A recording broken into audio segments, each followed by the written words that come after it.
నమస్కారం అండి. నేను మీ సామాన్యుడు పాండురంగారావు అండి. ఈరోజు చెప్పదలుచుకున్న విషయం ఏంటంటే, సినీ నటుడు శివాజీ ఒక సినిమా దీంట్లో ఆడవాళ్ళ గురించి మాట్లాడారు అసభ్యంకరంగా అని చెప్పి పాపం ఆయన్ని ట్రోల్ చేస్తున్నారు. కానీ నాకు తెలిసి శివాజీ మాట్లాడింది 100కి 100% కరెక్ట్.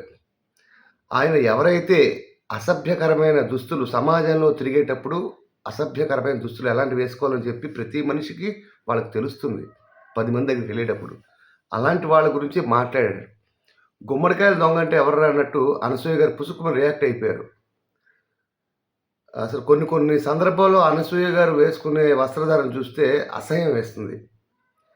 అట్లా అసహ్యంగా వేసే ఆడవాళ్ళ గురించి ఆయన మాట్లాడాడు. హుందాగా వేసుకుని చీర కట్టుకుని చక్కగా నిండుగా బట్టలు వేసుకునే వాళ్ళ గురించి ఆయన ఏం మాట్లాడలా. ఎప్పుడైనా గుర్తుంచుకోండి, మనం అమ్మవారితో పోలుస్తాం ఆడవాళ్ళని దేవుడితో ఖచ్చితంగా. అందుకని ఇప్పటికైనా సరే ఆ ట్రోల్స్ ఆపి ఆయన ఇచ్చిన మంచిని మెసేజ్ తీసుకుని ఖచ్చితంగా ఆడవాళ్ళు కొంచెం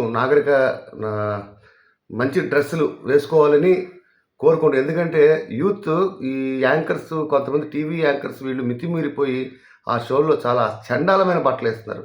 అవి చూసి చెడిపోయేవాళ్ళు కూడా ఉన్నారండి. దయచేసి మరి అనసూయ గారికి ఎందుకు అంత కోపం వచ్చిందో పాపం నాకు తెలియదు. సామాన్లు అనే మాట ఏమీ అది బూతు మాట కాదండి. అది చాలా నాకు తెలిసి చాలా హుందాగా మంచి మాటే. అసభ్యంగా మాట్లాడే మాట కాదు. అది పెద్ద బూత్ అని చెప్పి ట్రోల్ చేస్తున్నారు. సిక్రీ సాంగ్లో సామాన్లు అనే మీనింగ్ వస్తుందంటండి. దాని అర్థం కూడా బూతే. పాటలు పాడేస్తారు అందరూ అదే పాట. మరి అది కూడా దాని గురించి కూడా ఆలోచించాలండి.